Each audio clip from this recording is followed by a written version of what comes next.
नमस्कार दोस्तों, आओ जीना सीखे में एक बार फिर से आप सभी लोगों का बहुत बहुत स्वागत है। आज हम बात करेंगे अर्ली एज में डायबिटिक होने के कारणों के बारे में और उनके निवारणों के बारे में। क्या कारण है कि आजकल बहुत कम उम्र में ही लोग डायबिटिक हो जा रहे हैं, मधुमेह बीमारी से ग्रसित हो जाते हैं। क्या कारण है और उन कारणों का निवारण कैसे करें, उनको दूर कैसे करें कि जो डायबिटिक हो चुके हैं वो दोबारा रिवर्स हो जाएं और जो डायबिटिक नहीं हैं वो कभी भी शुगर बीमारी से ग्रसित न हो। इन सभी चीज़ों को के ऊपर हम ब्लैक बोर्ड के माध्यम से कुछ समझा करके कुछ चर्चा करेंगे, आपका समझाने का और बताने का एक प्रयास करेंगे। तो आइए चलिए वीडियो को शुरू करते हैं और जानते हैं कि अर्ली एज में डायबिटिक होने के कारणों के बारे में और उनके निवारणों के बारे में। इस बोर्ड पे आपने देखा होगा कि एक है पैनक्रियाज और एक है लीवर। शुगर के लिए,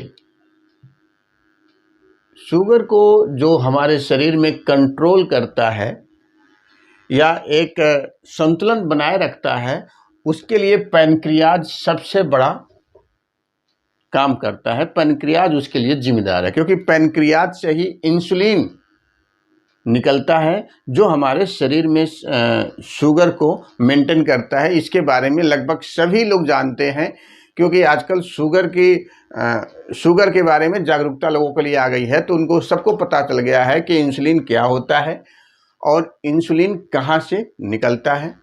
तो पैनक्रियाज है, पैनक्रियाज से इंसुलिन निकलता है और वो इंसुलिन ही है जो हमारे शरीर में शुगर की मात्रा को नियंत्रित रखता है। अब पैनक्रियाज के पास हमारे प्रकृति ने, भगवान ने इतना इंसुलिन दिया हुआ है कि ये 100 ईयर तक, कितने साल तक? 100 साल तक हमें इंसुलिन की ज़रूरत नहीं पड़ेगी। 100 साल तक हमें इंसुलिन की ज़रूरत नहीं पड़ेगी यदि हम एक सामान्य रूप से जो एक प्रकृति ने हमें बनाया है कि जिस हिसाब से हमें डाइट लेना है, खाना खाना है, रहना है, सोना है, जागना है, उसके हिसाब से यदि हम नियमित रूप से चलते हैं तो 100 साल तक हमें शुगर नहीं होगा। यानी हमें 100 साल तक इंसुलिन की ज़रूरत नहीं पड़ेगी बाहर से लेने के लिए। यानी पैनक्रियाज के पास 100 साल का स्टोरेज है। अब होता क्या है? होता यह है कि लीवर, ये दूसरा अंग में बता रहा हूँ। लीवर जो होता है वो पूरे शरीर का सबसे बड़ा अंग है और लीवर को हम सेकेंड माइंड भी कहते हैं। सेकेंड माइंड आप समझ रहे हैं? सेकेंड माइंड इसलिए कि माइंड ये बोलता है, दिमाग ये बोलता है कि लीवर के पास शरीर के अंदर होने वाली अनेकों क्रियाओं के बारे में फैसला करने का खुद अधिकार है। यानी कई ऐसी क्रियाएं हैं जिनको लीवर नियंत्रित करता है बिना माइंड से आदेश लिए हुए, इसीलिए लीवर को सेकेंड माइंड बोलते हैं। अब होता क्या है कि जब भी हम भोजन करते हैं तो हम मसालेदार खाते हैं, ऑयली खाते हैं, फास्ट फूड खाते हैं, बासी भोजन खाते हैं, अनकुक्ड भोजन खाते हैं और अनियमित रूप से भोजन करते हैं। टाइम टू टाइम नहीं करते, जैसे कि सुबह दोपहर शाम हम भोजन नहीं करते। हम भोजन कैसे करते हैं? जब मन करे तब हमने खा लिया, जो मन करे वो हमने खा लिया, जहाँ मन करे हमने वहाँ खा लिया। ऐसी स्थिति में क्या होता है कि सबसे ज़्यादा लीवर इफेक्टेड होता है क्योंकि शरीर के सारी क्रियाओं को लगभग लीवर के ऊपर डिपेंड होता है। जब भी हम कोई खाना खाते हैं तो उसको चेक करना, वो खाने को कैसे डाइजेस्ट किया जाएगा, उसको मैनेज कैसे किया जाएगा, उसके ऊपर क्या क्या एक्शन होने हैं, कौन कौन शरीर के पार्ट्स जैसे पैनक्रियाज हो गया, इंटेस्टाइन हो गया, आमाशय हो गया, उसके ऊपर कैसी कैसी एक्टिविटी करेंगे, इन सब के बारे में लीवर आदेश देता है या लीवर उस पर नज़र बनाए रखता है। जब भी हम ढेर सारा भोजन करते हैं, उल्टा पुल्टा मसालेदार हमेशा खाते हैं, ऑयली खाते हैं, अनकुक्ड भोजन खाते हैं, फास्ट फूड खाते हैं, कोल्ड ड्रिंक पीते हैं, वाइन शराब जैसे सिगरेट वगरेट पीते हैं, तो ऐसी स्थिति में लीवर सबसे ज़्यादा इफेक्टेड होता है।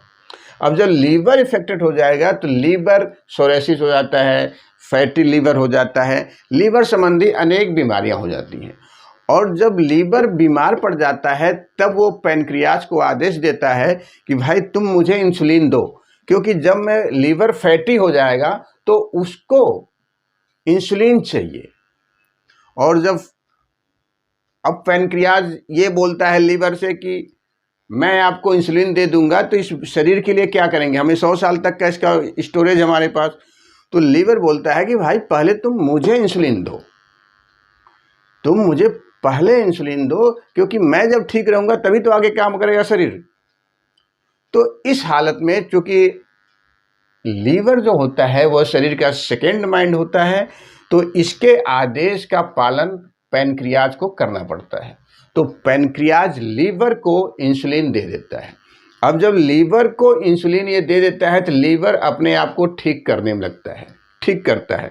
तो यहाँ से पैनक्रियाज के पास जो 100 साल का 1 साल का कोटा था, वो जो 1 साल का कोटा था यहाँ पे, वो कोटा धीरे धीरे घट के 40 साल तक 35 साल तक रह गया। अब जब 35 साल में 100 साल का कोटा 35 साल तक रह गया, तो 35 साल 30 साल या 40 साल के तुरंत बाद लोगों को शुगर हो जाता है, क्योंकि इंसुलिन की कमी हो जाती है शरीर में। और जब इंसुलिन की कमी हो जाती है शुगर में शरीर में, तो लोगों को शुगर हो जाता है, क्योंकि फिर उसको जो ग्लूकोज शरीर के अंदर जाता है उसका सही से पाचन पोषण और निष्कासन नहीं हो पाता है, यानी उसका जो है डाइजेशन या उसके अवयवों में टूट नहीं पाता वो, इसलिए हमें शुगर हो जाता है। तो सीधा सीधा बात यह है कि हमें क्या करना चाहिए, हमें कैसे इसको मेंटेन करना है। मेंटेन ये करना है कि हमें वो सभी चीज़ें छोड़नी है जो हमारे लीवर को इफ़ेक्ट करती हैं, क्योंकि जब लीवर इफ़ेक्ट हो जाएगा तो हमें अनेकों प्रकार की बीमारियां हो जाएंगी। जब लीवर इफ़ेक्ट हो जाएगा तो हमें अनेकों प्रकार की बीमारियां हो जाएंगी। तो लीवर को सुरक्षित रखने के लिए हमें क्या करना है, हमें ऑयली भोजन नहीं करना है मैक्सिमम, जैसे हमेशा ऑयली खाओ, मसालेदार नहीं खाना है, मसालेदार भोजन नहीं करना है, फास्ट फूड नहीं करना, फास्ट फूड नहीं लेना, बार बार नहीं लेना। बार बार का मतलब जैसे कि अभी हमने 8 बजे भोजन लिया सुबह, फिर उसके बाद 10 बजे कुछ न कुछ खा लिया, फिर 12 बजे खा लिया, फिर 2 बजे खा लिया, फिर 6 बजे खा लिया, यानी खाते ही रहना है हमें टाइम टू टाइम, सुबह दोपहर शाम, सुबह दोपहर और शाम, ये 3 टाइम का भोजन मैनेज करना है, सही समय पर लेना है और असंतुलित नहीं लेना है। ऐसा नहीं है कि आप कुछ भी खा लो,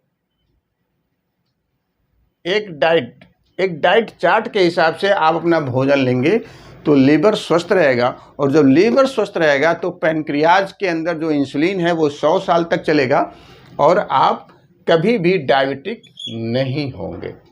तो हमें अगर डायबिटीज का शिकार नहीं होना है, डायबिटिक नहीं होना है, तो हमें क्या करना है। सबसे पहले है अनियमित भोजन नहीं करना है, यानी हर समय खाते ही रहना है, कुछ न कुछ खाते रहना है, ऐसा नहीं करना है। चाय और काफ़ी नहीं लेना है, इसका त्याग करना है। कम से कम सुबह की चाय और काफ़ी तो बिल्कुल ही नहीं लेना है। दूसरा है समयानुसार खाना है। समयानुसार यानी अनियमितता और समयानुसार दोनों एक ही चीज। समयानुसार क्या? सुबह 8 बजे से शाम को 8 बजे तक सुबह का जो भोजन है वो 8 से 9 के बीच में हो जाना चाहिए और शाम का जो भोजन है वो 7 से 8 के बीच में हो जाना चाहिए। यदि आपको शुगर से बचना है या फिर शुगर को रिवर्स करना है, आपको ठीक होना है शुगर से। दूसरा अगला है तेल। हमें बार बार तेल वाले भोजन नहीं करने, जैसे पराठे नहीं खाने हैं, ऑयली सब्जियां नहीं खानी है, तेल मसालों वाला। उसके बाद मसाले वाले भोजन नहीं करने हैं, फास्ट फूड नहीं करना है, अल्कोहल नहीं लेना है, कोल्ड ड्रिंक नहीं लेना है और अन्य प्रकार के धूम्रपान सामग्रियों से हमें बच करके रहना है। तो आज हमने जाना है कि यदि हम डायबिटीज से बचना चाहते हैं या डायबिटीज ना हो हमें, ऐसा हम चाहते हैं, तो हमें इन सभी चीज़ों के बारे में, इन सभी चीज़ों के नियमों के बारे में हमें पालन करना पड़ेगा और इस थोड़े से नियमों से चलना। ऐसा नहीं है कि आपको चाय नहीं पीना है, कॉफ़ी नहीं पीना है, फास्ट फूड नहीं खाना है, मसालेदार नहीं खाने हैं, लेकिन ऐसा नहीं है कि आप इसको एकदम रेगुलरली दिनचर्या में ही ला लें। कभी कभी सब कुछ खाएं पिएं, खाने पीने की चीज़ें हैं, लेकिन एक नियंत्रण में। इसको अति न कर दें कि रोज़ पराठे चल रहा है, रोज़ छोले चल रहे हैं, रोज़ छोले भटूरे चल रहे हैं, कचौड़ी पकौड़ी चल ही रहा है, फास्ट फूड चल रहा है, कोल्ड ड्रिंक पी रहा है। कोई भी नियंत्रण नहीं है आपके भोजन के सिस्टम पे, क्योंकि आप ये जानते हैं कि आहार ही औषधि है। तो आहार को थोड़ा सा नियंत्रण करेंगे तो सब कुछ नियंत्रित हो जाएगा। इन्हीं शब्दों के साथ एक बार फिर मैं आपसे विदा लेता हूँ। उम्मीद करता हूँ कि आपको अर्ली एज में डायबिटीज के कारणों के बारे में और उनके निवारणों के बारे में पूरी तरह से जानकारी मिल गई होगी। अगले एपिसोड में फिर एक नए वीडियो के साथ विशेष लेकर के जो हमारे स्वास्थ्य को बेहतर कर सके आएंगे। तब तक के लिए आप स्वस्थ रहिए, मस्त रहिए, ज़बरदस्त रहिए और हर वक्त रहिए। जय हिंद, जय भारत, स्वस्थ भारत। नमस्कार।